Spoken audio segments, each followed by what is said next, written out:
This is Frog Valley Tropical Fruit Farm, and I'm going to check the cows and talk about cow manure and walk from this part of the property to the back of the property, front of the property to the back of the property, and try not to rant too much.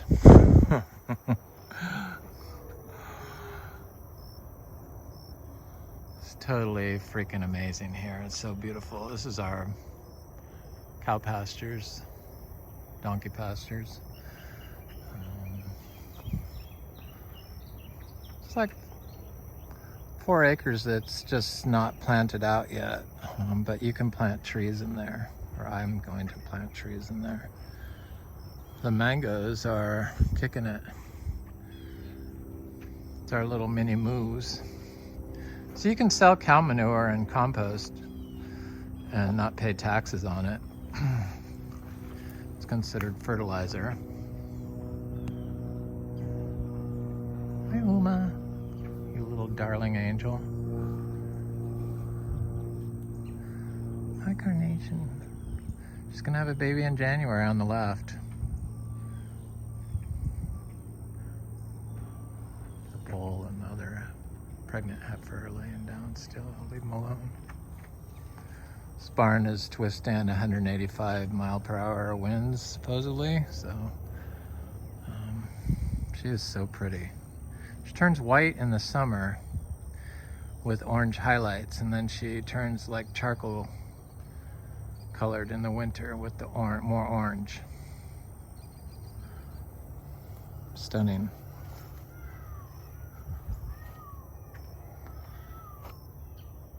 The sweet tart mango that produced like I'd say at least 50 fruit this year. We don't water any of these mangoes. So manure and urine prevent fungi from cows, prevent fungi in mangoes. Prevent it.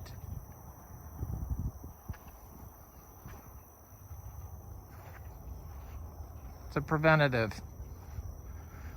Not filthy American cow manure, but holistically grown little pet zebu manure. Stuff that's not fed grains that are polluted. Glyphosate ready feeds. All 100% organic. I finally found a source for organic certified hay, so start buying that. It's almost twice as much as regular hay, but it's worth it, and I have to do it because we're certified organic, biodynamic certified, real organic project certified. So the cow manure is like totally tax-free, and so is 9.5 acres of land here, basically. The only thing they tax on, because this is a, obviously a fruit farm. It's kind of obvious, you can't deny it anymore. They only tax for the house and the pool. They don't tax for any of our ag buildings. You don't have to pay taxes on it, and you're exempt from getting permits. You just have to stay 30 feet away from the property lines for buildings. It's pretty amazing because a 1962 house, they don't put very much value on it. So say the land costs, $2.5 million. They would only tax you. You wouldn't have to pay taxes on that, which can be like a lot.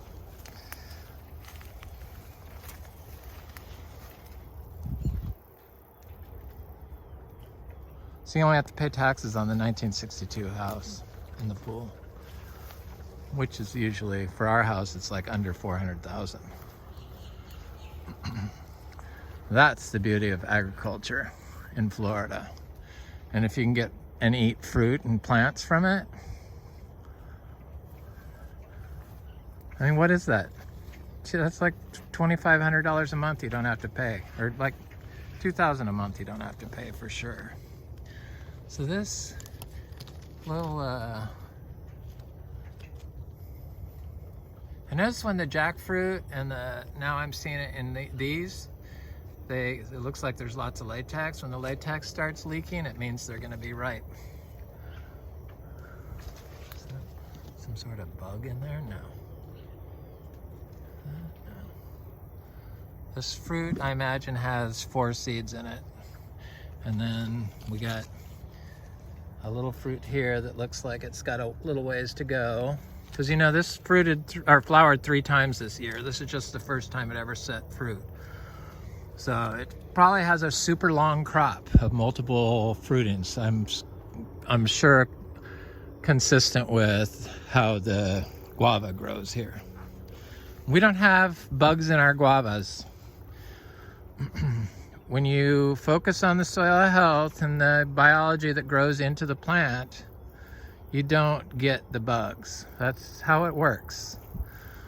Anyway, mangoes are popping it. This is a pineapple pleasure mango, and I thought it was a coconut cream, but I'm thinking maybe I was wrong.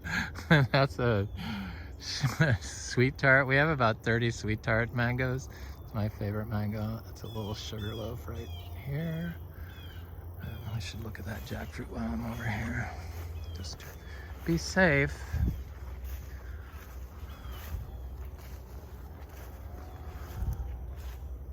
See, I really don't have a lot of seeds to sell from the Quimac, so I'm sorry about that, but this is the first time it's ever fruited, so I promised some people some seeds, so there's not a lot to go around this year. I'm sorry, but next year for sure, I'm sure we will have plenty of seeds to sell of the 2 different types of Quimac. I'll put the link in the description or on a comment to our seed grown Quimac that was incorporated into another video, and I didn't really mention anything about it, but I showed the flesh color, which was totally different than the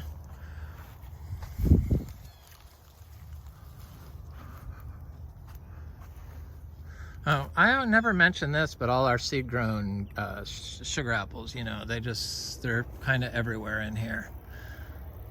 There's one there and there's one here. I see them popping up. Don't even have to do anything with sugar apples. And these seed grown trees, they don't develop any fungal issues like the nursery started trees, sugar apple trees. So they don't get any black spots on them.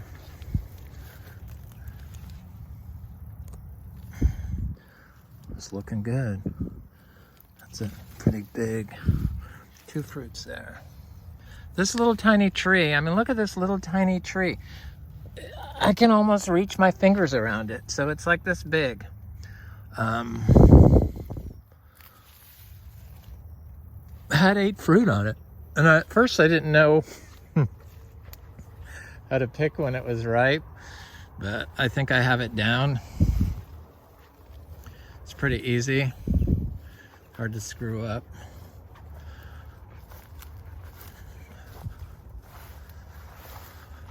And this torch ginger is not a red torch ginger. This is a pink torch ginger.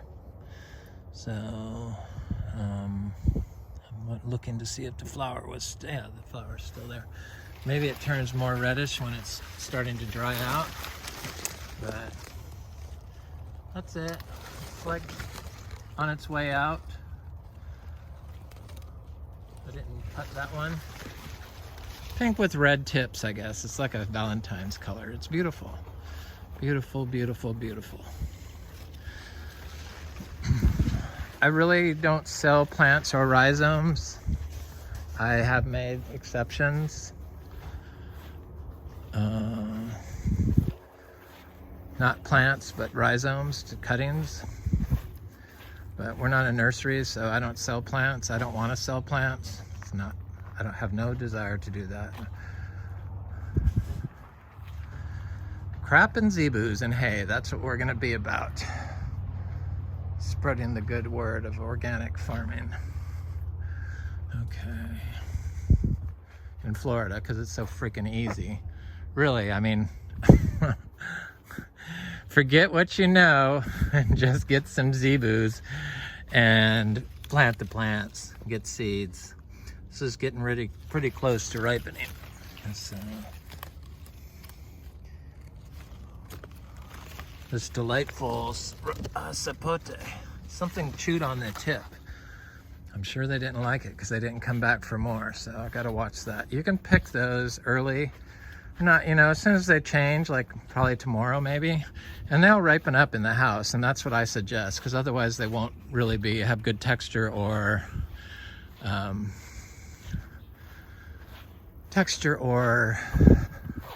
see all the bugs here? I mean, these bugs live here. This is where they live. And people always complain about bugs, but it's because of how they grow. That's what's wrong. It's not because of the bugs. It's because you're not letting biology balance itself out, providing a safe, clean habitat for all life, because it all works together. We have to work together. Your plant has to work with the biology in order to be long-lived. Okay, I saw fruit on this Garcinia intermedia. I forgot to mention this fruit during my Garcinia video, Garcinia humilis video. It's produced multiple crops this year. Lemon drop mangosteen. I'm not crazy about it, so I don't talk about it, but sometimes they're really good. You guarding my cacao? The freaking cacao is finally holding. Took a while. Almost a year of flowering and not setting fruit. So like it started flowering last December. So December 2020, and it didn't really put out a lot of flowers until this summer, and it's been putting out flowers and setting fruit but dropping the fruit, but now it seems to be holding the fruit. Trying to show you all the bugs, the dragonflies. Thousands of dragonflies live here year round, and butterflies. And nice clean air. And a little car noise from 12th Street.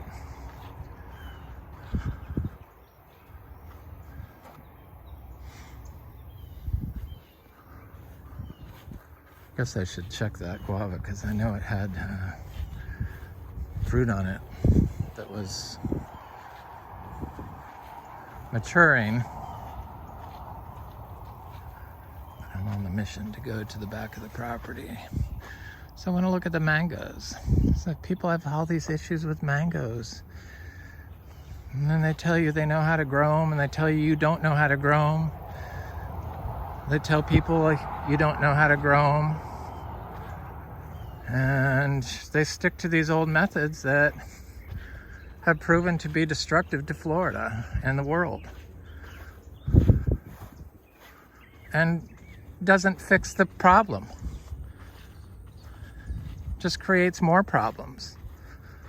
It's just really bizarre how they allow this. It's just kind of shocking to me, really. I mean, come on. Manure, cow manure, grass-fed cow manure, and urine will prevent your fungal issues in your mangoes if you're managing your orchard floor correctly, which means don't manage it. I forgot to check the vegetables. I bet they were looking good. It rained here last night, or this morning. Wasn't supposed to, but it did. That's what it does here in Florida. Oh yeah.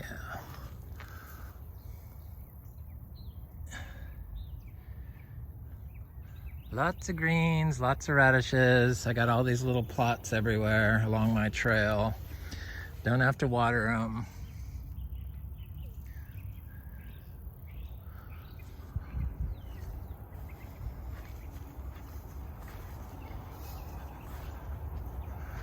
Yeah, this is looking for this property, somebody that's kind to the ecosystem but knows how to get plants propagated and vegetables grown, which requires a team, usually a family, probably. That's why these tropical fruit farms are multi-generational. Unfortunately, I don't think I can leave my Frog Valley farm to my little zebus and Jack Russells, but cat.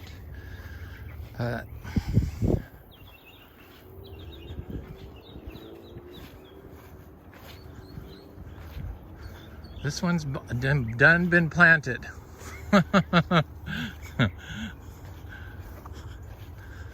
All these pigeon peas is going to be producing tons and tons of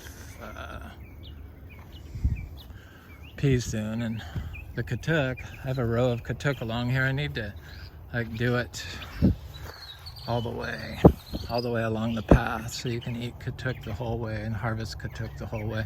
So all you do is stick it in the ground. You snap this off and you stick it in the ground, and in a year it looks like this. So 2 years it's like ready to use as propagation material. It doesn't need any help from us. They don't manage me. Tropical fruit garden, Florida natural farming. This was another vegetable area that was in too much sun, I think, but it's starting to. I just planted more seeds in here, but I don't see them popping up. I think it may have been a different compost. I think it was the earlier compost. Also, maybe I need to put some. Probably need to put some more finished compost on there. Would be my guess.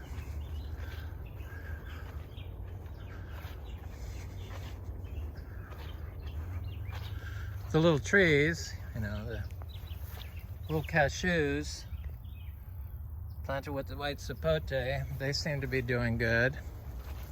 I see lots of little mangoes popping up, but it's really hard for me to find them sometimes for obvious reasons. The citrus, there's a lot of citrus here, different types. Good citrus, pomelos and blood orange, kumquat. So here's where the mango section starts, where it's pretty much all dry farm mangoes. Nothing beyond this fence is watered. We have it water all the way to the back, but we don't hook it up to anything.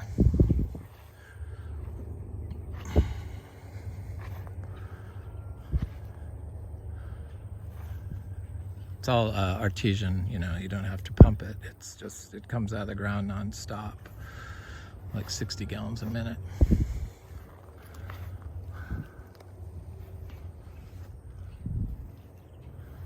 But you don't need it on these mangoes. These mangoes, this was part of the horse pasture. So you see how much better it looks than the part that was lawn for 50, 60 years, 55, oh, it's 60 years now. But when I bought it, it was like 54 years.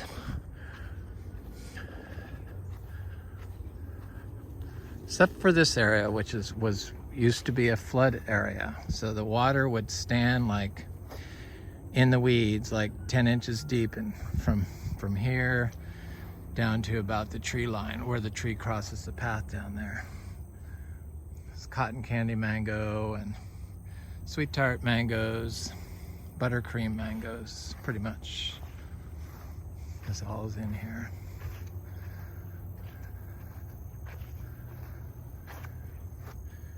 This mango came from Zills, and it was in this flood area, and it developed MBBS right when I planted it. The first summer I planted it. And it was like the incredible shrinking tree. In fact, I think the MBBS killed some of the stuff in here. Like, I replaced it with buttercream mango. I think that was a mango that died. But so this tree just had it, and I tried everything on this area to get the flood. I thought it stopped, but when the grass, this is all, see, it's all like monocrop torpedo grass in here. The grass hid the flooding, but I walked through here and was like, ooh, on my way to check the Adamoya, I think is when I discovered right here, the Priestley Adamoya that we have, our mother plant for all of our seed grown Priestley Adamoyas. And this was not this past summer, but the summer before. And before that, it was always lawn flooded area. So I knew it flooded in here. You can kind of tell that it's higher. There's an old road that they put in. It's a dirt, it's not paved, but they obviously got the fill from probably scraping from here and from the 2 ponds that we have. When they dug the ponds out. There's 2 ponds. One I use as a stock pond, and one, this area here I got stuck in the lawnmower because it was so slippery that it slid into this part, which was tall grass, and it sunk. So that's why, but there's the 50 pounds of manure that I apply. I apply between each one of these trees, all the way back is what I'm doing right now, because I have to do it in the winter when there's no flower on there, because you have to wait 120 days before you can harvest fruit after I do this. Even hauling the manure by the fruited plants is, maybe you can haul it by, but you can't, you definitely can't. I guess it depends on how close you get it. If you're going underneath the tree, maybe it's not allowed. I don't know, I just kind of watch it. Even though our manure, I know it doesn't cause E. coli problems in me, because I guaranteed I've had it in my mouth more than once. Especially when I flung raw manure, diluted in water, onto the orchard floor after a hard freeze we had. So these are all these mangoes. These are this is the 2nd year mangoes, and these are all fruit punch. Fruit punch, fruit punch, fruit punch. And then, what is it? A really good one, what's it called? Where's your tag? Tags help me.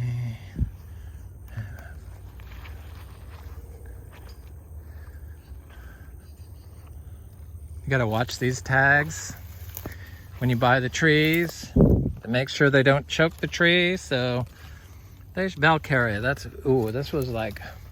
This tree was one of my favorite fruits this year. It could have been my favorite fruit. Yes. And we have some little gems back here. I spoke about that little tree the first year I planted it, and it produced 2 fruit and never grew, and Tropical Fruit Forum had a field day. Thought our entire grove was like that. Like, oh my God. I was glad it produced fruit. Produced fruit and didn't die without ever watering it. That's what I want. That's what I want. Valkyrie. This one got freeze. It's coming back. Who was that? Pina colada. A good mango. But is it coming back above the ground? Please.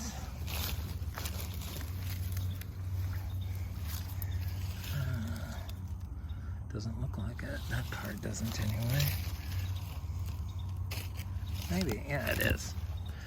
Just at the graft.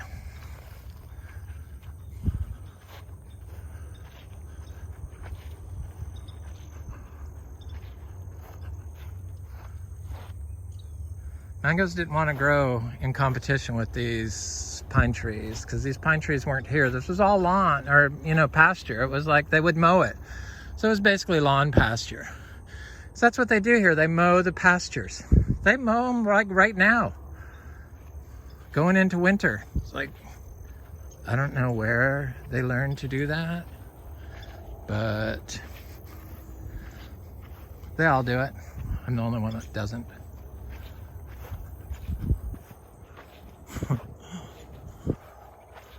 Pastures are fine. My stock is very happy. There's all kinds of different stuff in them. Okay, these are our cotton candy mangoes. All these little mangoes are just the second year. This one froze, but it's come back very strong, so I'm not worried about it. It's the only one in here that froze. Maybe that one back here. So none of the others, you can see they're a lot bigger, froze. These are just starting to kick it, basically. And it's growing in raspberries, the native wild or whatever those things are. But I just walk on top of them with long pants and boots, and I don't have a problem with it. The tree doesn't seem to mind. Protects the soil. All the leaf litter constantly falling down. And then I'm gonna put the manure between all these trees back here. So like one there, one there, one there, one there, just along the trail. Because on the other side is pasture. On the other side of the mangoes, there's a long pasture that runs the whole length of that tree line, that pepper tree line. And I run my donkeys through there every 7 days. I'll give it, how many days off?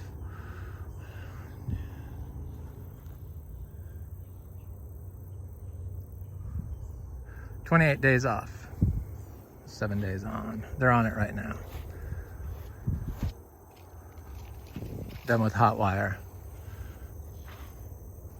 These mangoes back here have been here a while, obviously, like, 4 years. This is their 4th year.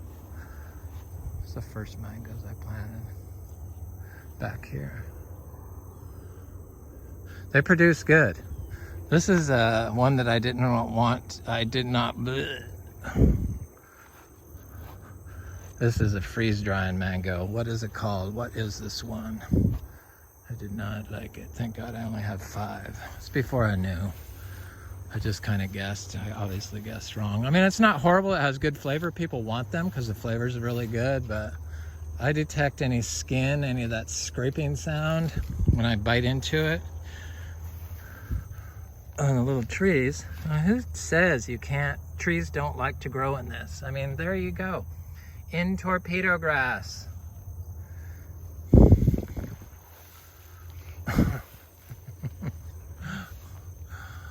I've always thrown manure from the pasture, so I'd throw manure from that side and I'd throw manure from that side onto the orchard floor. Horse manure, horse and mule manure. That's what I had. I've only had the little darling zebus for almost 2 years.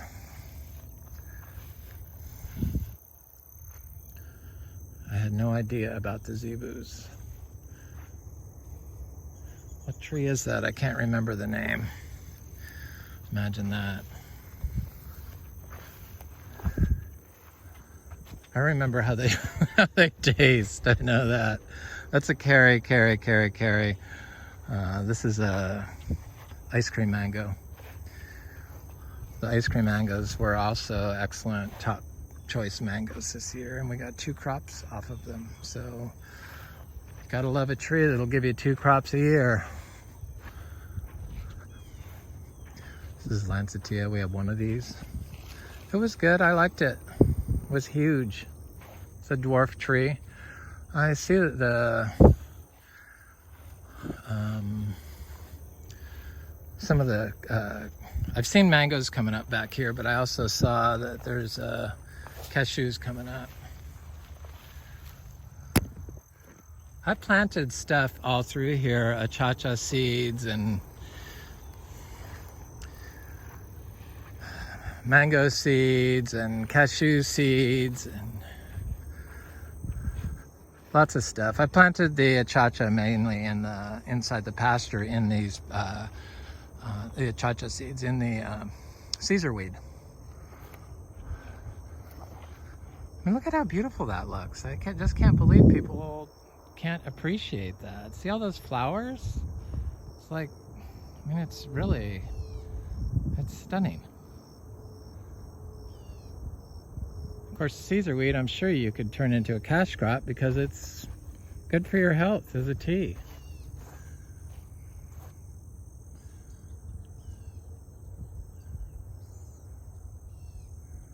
Just takes the right person to come along and has the backing of their family, I guess, to have the support you need to operate and exploit all the resources here.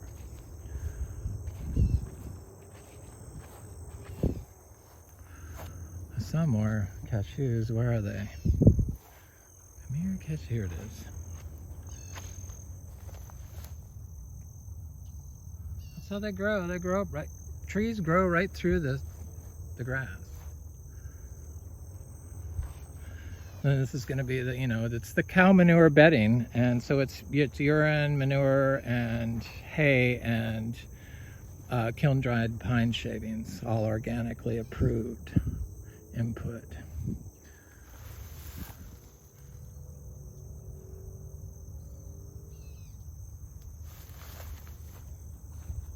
Gotta have the frogs, can't be killing the frogs just for your own freaking fruit tree that you're damaging anyway. Makes 0 sense.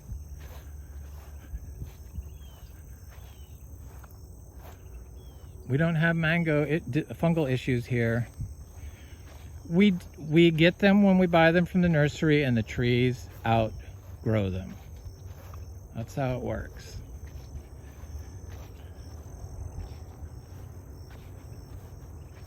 All those chemicals are what's causing the global warming and the cancer and the pollution and the sick animals. Definitely the sick people, obviously.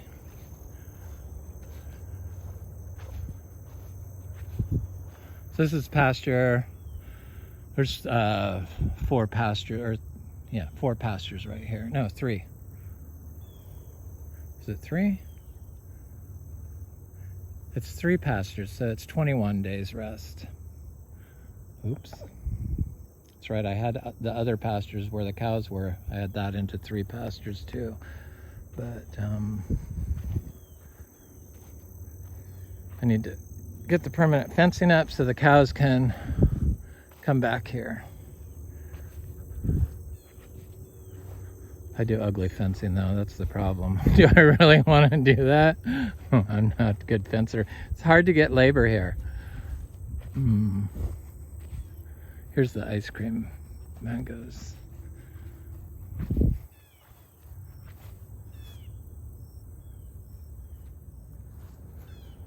Ice cream, big ice cream in the back.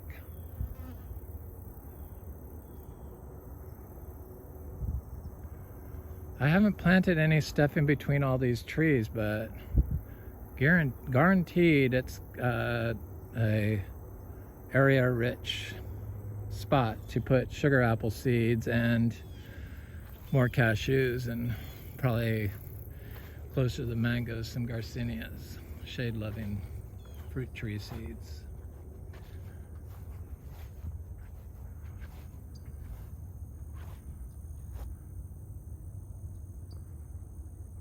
So the dead pine trees that people cut down, that happens 2 years after a hurricane.